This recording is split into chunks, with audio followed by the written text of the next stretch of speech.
दोस्तों, रामायण में जितना राम का महत्व है उतना ही रावण का भी है। रावण एक कुशल राजनीतिज्ञ, सेनापति और वास्तुकला में मर्मज्ञ होने के साथ साथ तत्वज्ञानी और बहुविधाओं का जानकार था।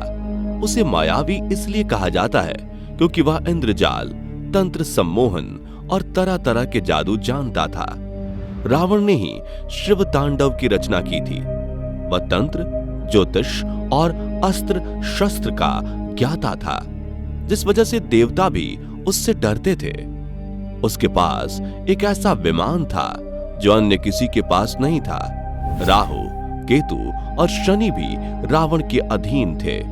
रावण जैसा इस धरती पर कोई दूसरा पराक्रमी और ज्ञानी नहीं हुआ।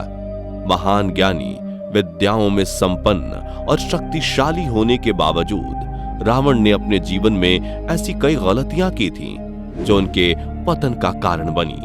कौन सी थी ये गलतियां और कैसे रावण के विनाश का कारण बनी, जानेंगे अपनी आज की इस वीडियो में। वीडियो काफी ज्यादा इंटरेस्टिंग होने वाली है, इसलिए हमारे साथ अंत तक जरूर बने रहें।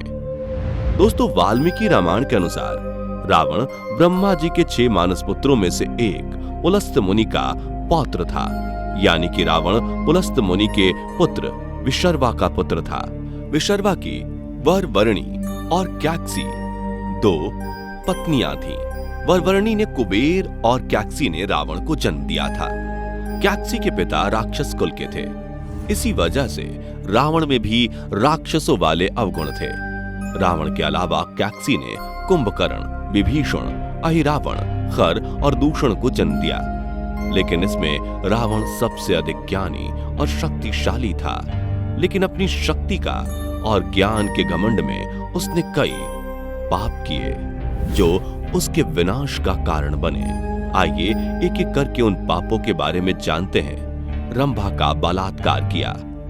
दोस्तों, वाल्मीकि रामायण के अनुसार विश्व विजय करने के दौरान जब रावण स्वर्ग लोक पर आक्रमण करने पहुंचा तो वहां उसे रंभा मिली।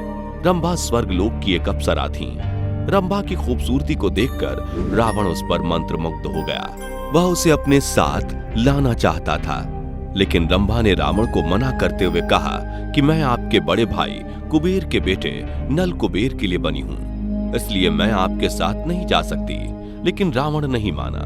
रंभा की खूबसूरती ने उसे इस कदर दीवाना बना दिया था कि वह खुद पर काबू नहीं कर पाया और रंभा को जोर से पकड़ लेता है। जब रंभा रावण के इस कामातुर रूप को देखती हैं, तो वह हाथ जोड़ते हुए रावण से विनती करती हैं कि आप मुझे इस तरह से स्पर्श ना करें। आपके बड़े भाई कुबेर के बेटे नल कुबेर से मेरा रिश्ता है। इस हिसाब से मैं आपकी पुत्र वधू हुई और आप मेरे ससुर हुए।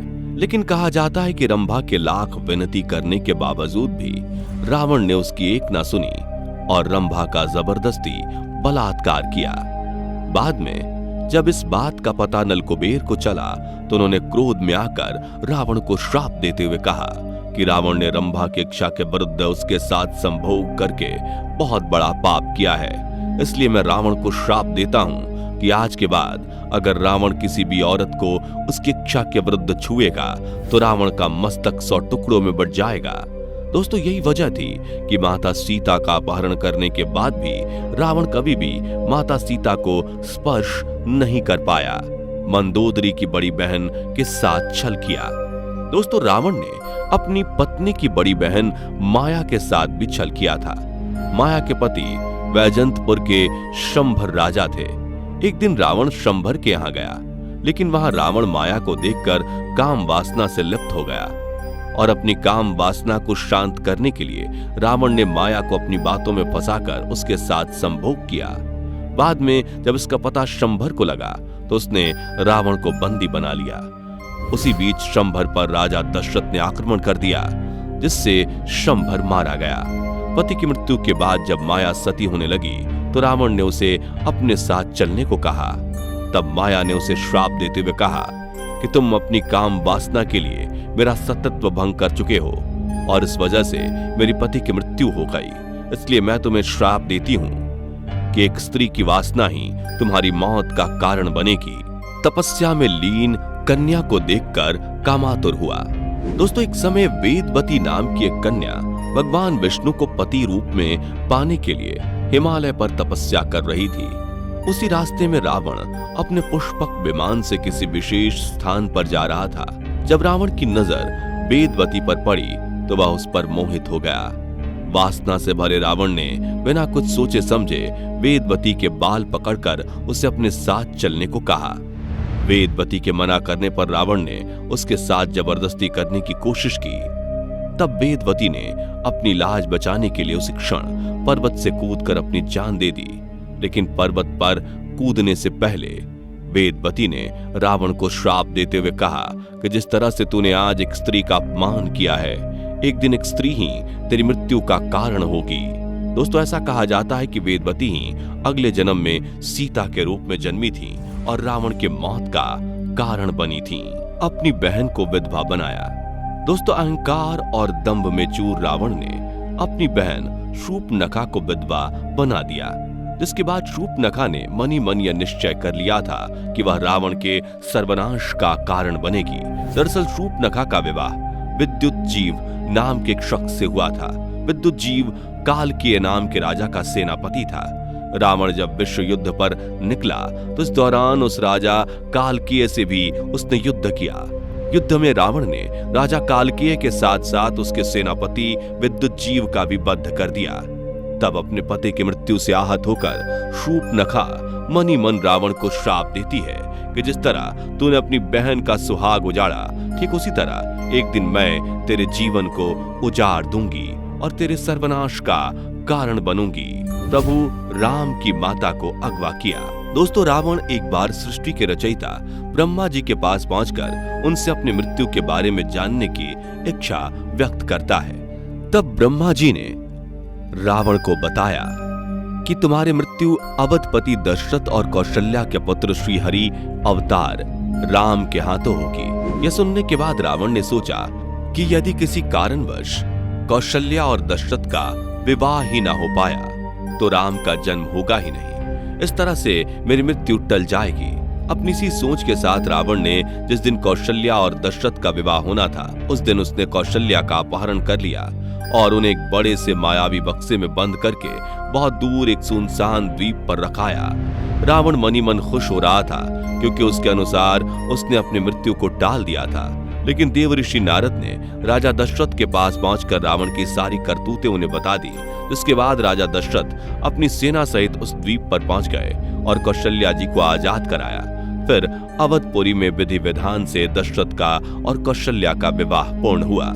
बाद में अग्निदेव के आशीर्वाद से उन्हें पुत्र रूप में श्री राम की प्राप्ति हुई और राम द्वारा रावण का वध कैसे हुआ ये सब आप जानते हैं। शिव जी के वाहन का मजाक उड़ाया। दोस्तों भगवान शिव जी का वाहन नंदी पुरुषार्थ यानी परिश्रम का प्रतीक है। लेकिन जब एक बार अपने अहंकार में चूर रावण ने नंदी का अपमान किया तो नंदी ने उसके सर्वनाश की घोषणा कर दी थी।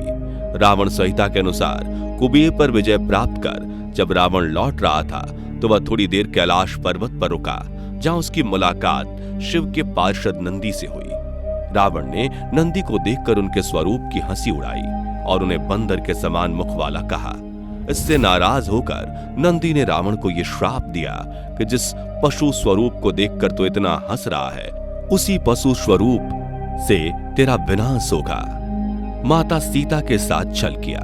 दोस्तों अगर आपने रामायण को पढ़ा या सुना या फिर देखा होगा तो आपको अच्छे से पता होगा कि किस तरह से रावण ने साधु वेश धारण कर छल से माता सीता का अपहरण किया था और उन्हें अपने साथ जबरदस्ती लंका लेकर गया था। लेकिन नल कुबेर के श्राप की वजह से वो कभी भी माता सीता को स्पर्श नहीं कर सका। किंवदंतियों के मुताबिक रावण ने माता सीता को विवाह का भी प्रस्ताव दिया था, लेकिन माता सीता ने यह कहते हुए उसे अस्वीकार कर दिया कि सूर्य और किरण की तरह राम और सीता को कोई अलग नहीं कर सकता। और दोस्तों यह तो आप सभी जानते हैं कि तमाम कठिनाइयों के बाद भी प्रभु श्री राम ने कभी भी हार नहीं मानी और उन्होंने लंका पहुंचकर न सिर्फ रावण का वध किया बल्कि माता सीता को सकुशल आजाद कराकर अपने साथ अयोध्या लेकर लौटे।